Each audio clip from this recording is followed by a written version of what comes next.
How you take video. Okay, this is the first lesson. Lesson number 1. How to get good video on a mobile device.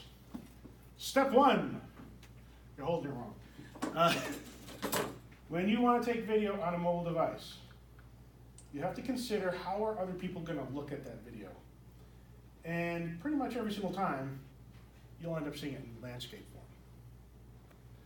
Turn it to landscape. Additionally, how much did this thing in your hands cost you?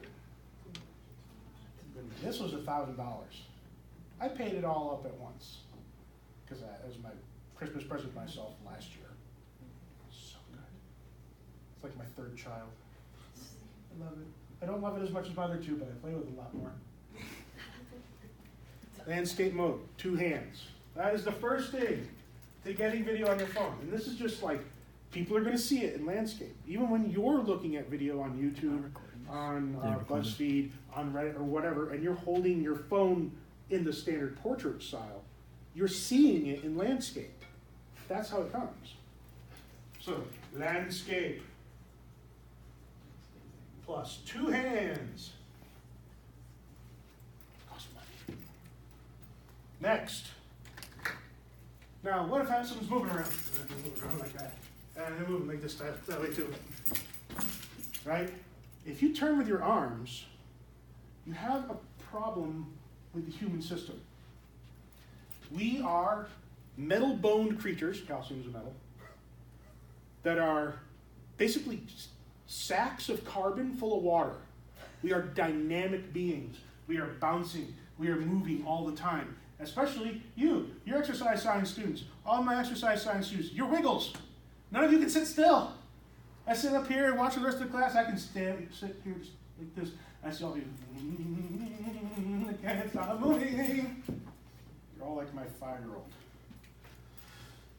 He's too cute. Anyway, so we want to try and get rid of the wiggliness inherent in human beings. So whenever you're using a camera, whether it be your phone, whether it be a video camera you're holding, whether it be a standard like picture camera. Maybe you go to a wedding and people have the disposable cameras on the tables. Holding it properly, right? Landscape mode. Bring your elbows in. Turn with your core. I'm not moving the phone because when I do that, you probably can see it. Well, or you could go out of that. Go back there. If I move it like this, it wiggles. It jiggles. My hands are moving. My arms are moving. There's a dynamic system. It's all rubber bands and water. Bouncy. You pull your elbows in, you turn your core, it becomes much smoother. That's because you're engaging more muscles. You're engaging your core muscles, which are large, long strand muscles. It makes it much more smooth. So, elbows in, turn the core.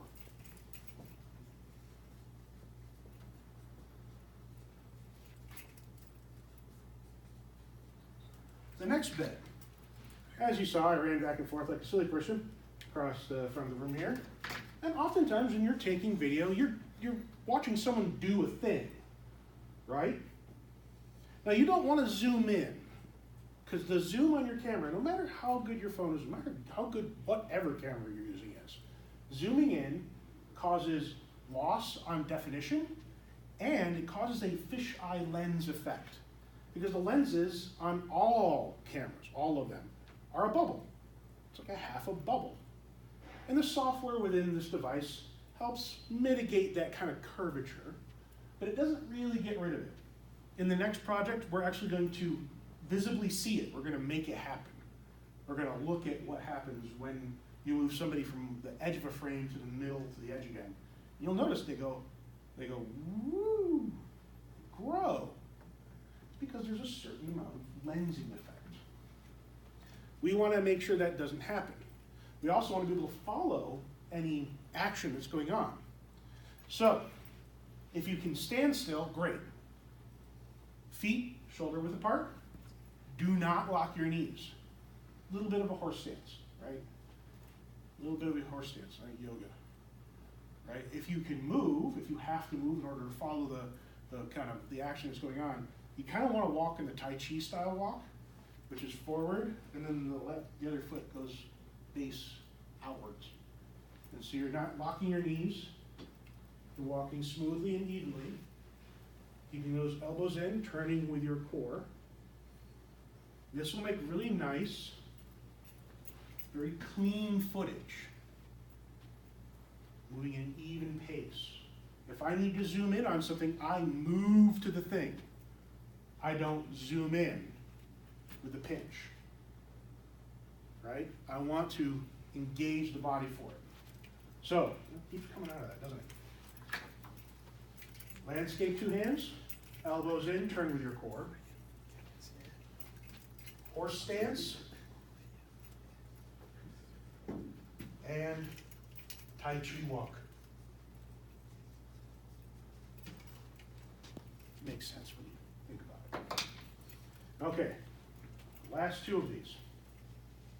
Ideally, with any camera, you have it on a tripod. Tripod, 3 legs, makes triangles. The triangle is the strongest shape in nature. It's stable. It's the first stable shape. Yes, tables come before them because it's even more stable, but it's more complex. The first most stable shape is the triangle. So if you can, you want a tripod. Oh, you probably don't have one. Anybody carry a tripod on them? Not even me. Come on. No. So become the tripod. You're going to go to the walls. You're going to go to the doors. Get in there. Do it real quick. Run. Now, go.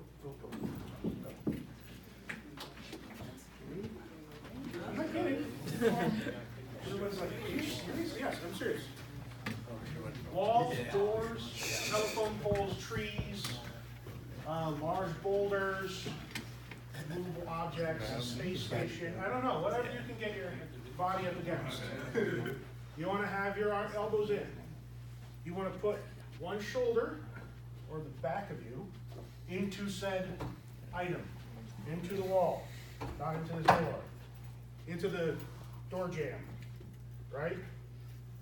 In the door jamb here, I'm going to take this foot straight down. All my weight's going this way. Other foot, out. I am making a triangle. I am letting all of my body, all of my weight, go into this. If I'm doing it here, same thing. I got one heel against the wall, one foot out, shoulders against the wall. I'm keeping my elbows in, I'm turning with my core. I'm letting the wall absorb the bounciness. I'm taking the me out of the equation. So if you have the ability to stay still, find a wall, find a tree, find a doorway, lean up against it, become the tripod. Quick, back to your desk.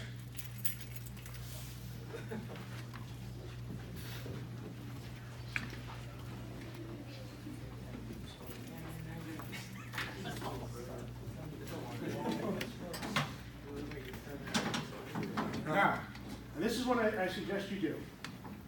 You're paying to be here, right? That makes me the employee who is serving you, the customer, the patron.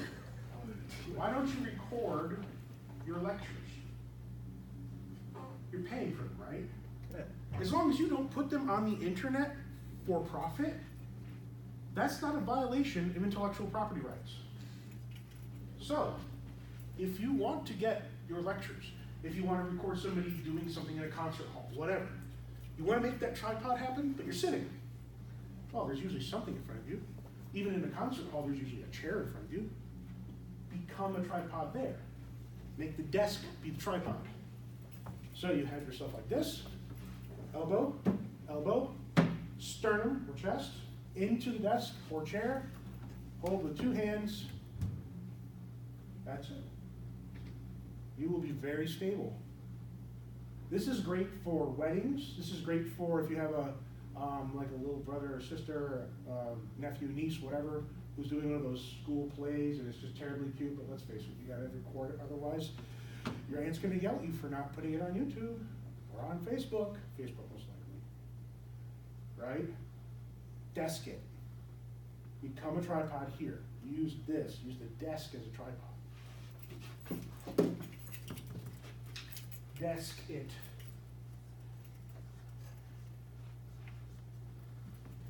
Okay. Those are the 5 ways you can improve your mobile video. In that order, too. Best way, landscape, 2 hands, bam. That makes your videos way more watchable. Elbows in, turn the core, turn with your core, makes it less shaky. Horse stance, Tai Chi walk, means you can follow action and it's still less shaky. Become a tripod, makes it stable. I mean, it's damn well watchable. Desk it, hey, you've got a spot, you can actually just take yourself out of the equation altogether, where you're just making the camera point in one direction. You want that. There are 2 considerations though. One of them is sound. So you're holding a phone. Fundamentally, this thing is designed to catch your sounds, even when you're recording something. It's still designed to catch the sound coming off of you. Its microphones are designed to point towards the nearest point source and try not to pick up things that are far away. It's how it reduces the interference. Problem is you breathe. You hold your breath. That's not going to work. You're just going to pass out. So, when it comes to these sort of things, you've got to be careful about sound. Outside is even worse. In an inside environment, it's not so bad, maybe a little echoey, but outside, wind blows, birds chirp, cars drive by. So you've really got to be careful about how the sound comes out on stuff. How do you do that? Well, one of the simplest things is you probably have a pair of headphones that have a little microphone in them, right? Plug them in. If you want to record what someone's saying, you give them the microphone half. You could have them as Bluetooth. Could be completely wireless too. Give them the microphone half, so they can speak into that. Otherwise, you kind of want to just get rid of the sound. You want to minimize it as best as possible. And the last thing is light, but not just light in general, but light source. Yes, it's got to be bright enough so you can see. Okay, that's common sense. But how is that light getting to your camera? Right now, this is a great environment. Look, there's a reason why the lights in this room have these crystal-y plastic covers on them. You ever wonder why? It's because it makes the light diffuse. You can look at that, it's not burning you, but you can still see everything because the light's being bounced around in all the directions. So it's not a point light source. It's not something bright coming from one direction. My earlier class is at 4 o'clock. In here, videography class. We might actually get to go outside. It's during sunset. That sun is on the horizon. It is blazing brilliantly bright and burning your eyeballs out. Also completely destroys any footage you take. It just sucks. Point light sources are a problem. Backlighting things, having light behind the thing you want to film while you're in the dark, makes it into silhouettes. If that's what you want it to be, that's cool. If that's not what you want it to be, then it sucks. Completely destroy your footage. So what do you do about it? You want diffuse light. If you can't make diffuse light happen, say like this, or being on a rainy day, rainy days are a great time to actually do video outside. The light's completely diffuse. It comes from all directions. No shadows. If you have to, put the sun to your back. Put the spotlight to your back. If you're out on the football field and taking video of plays happening so they can study it back in the locker room, they have those great big lights out there.